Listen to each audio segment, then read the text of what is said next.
Funky Chicken, Chooks in Space by Chris Collin and Megan Kitchen. Oh, look at this.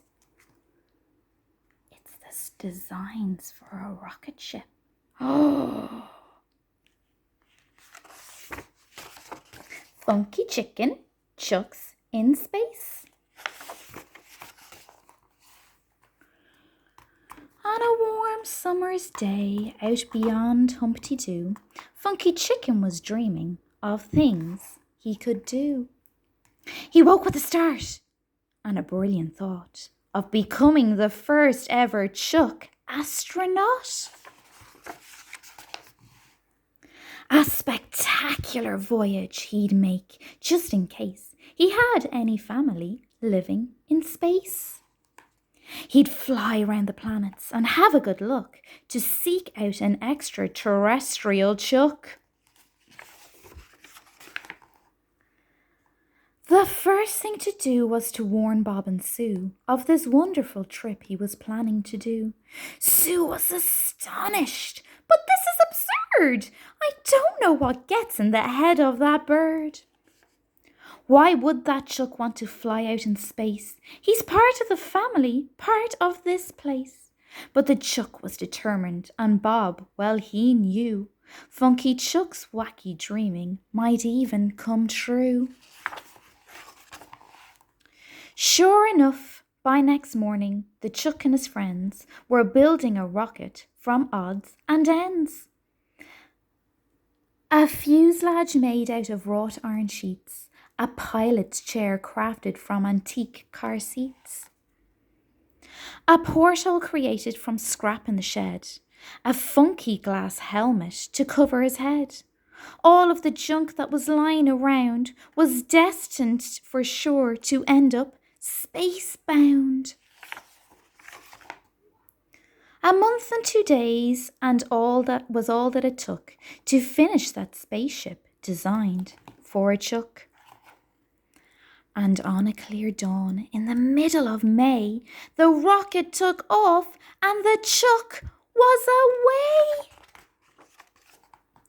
First stop on the way was a planet called Zood.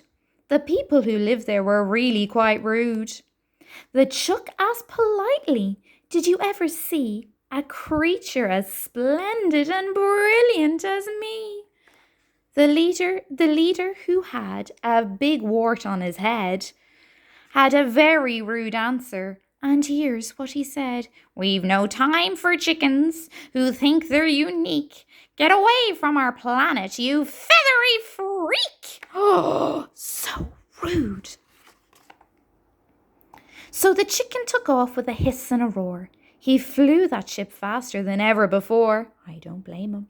He was in such a hurry to find the next place that something fell off, drifting out into space. The Chook rumbled on to the far land of Fink, a planet that oozed an unbearable stink. He landed the ship with a bit of a bump and sniffed at the air, which smelled like a dump. This planet smelt of things you would not want to eat, like stink bombs and fungus and cheese-flavored feet. The stench was so vile to the nose of a Chook, he decided to leave without taking a look. So the chicken took off with a hiss and a roar. He flew that ship faster than ever before. He was in such a rush to escape from that place that something fell off, drifting out into space. Oh no, that's 2 things he's lost. The Chook rattled onto a planet called Grots, where everyone's bottoms were covered in dots. He met with their bum-spotted leader and king, a strange-looking creature with hair like old string. Oh, look at him. And Funky inquired, "Did you ever see elegant creatures who look just like me?" The king said, "No creature like you lives on grots. They couldn't live here. Their bums have no dots." So the chicken took off with a hiss and a roar. He flew that ship faster than ever before. He was in such a hurry to find the next place that something fell off, drifting into space. He flew the full length of the whole Milky Way. He flew for a year, 7 months, and a day. He'd nearly lost hope of finding another, a cousin, an uncle, a sister, or a brother. Poor Chook. His very last stop was a planet called Ween, where he had morning tea with the beautiful Queen. She spoke of a place where the feathered folk flew, where animals flourished, and the sky was deep blue. To the chicken's delight and excitement that day, she pointed her finger to show him the way.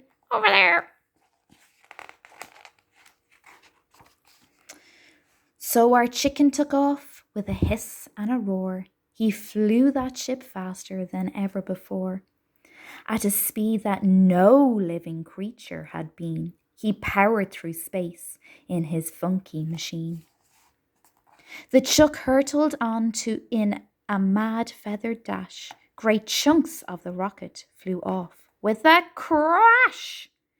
And when he touched down, with a bit of a clang, the ship fell apart with a very loud bang.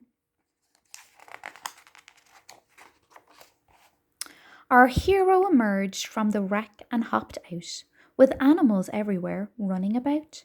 And he knew he was home, out beyond Humpty Doo, back on the farm with his friends Bob and Sue. There's no place like home. The Chook was so happy he'd landed on Earth and hugged his old farm friends for all he was worth. It was then that he knew there was no need to roam. His family and friends were all right here at home.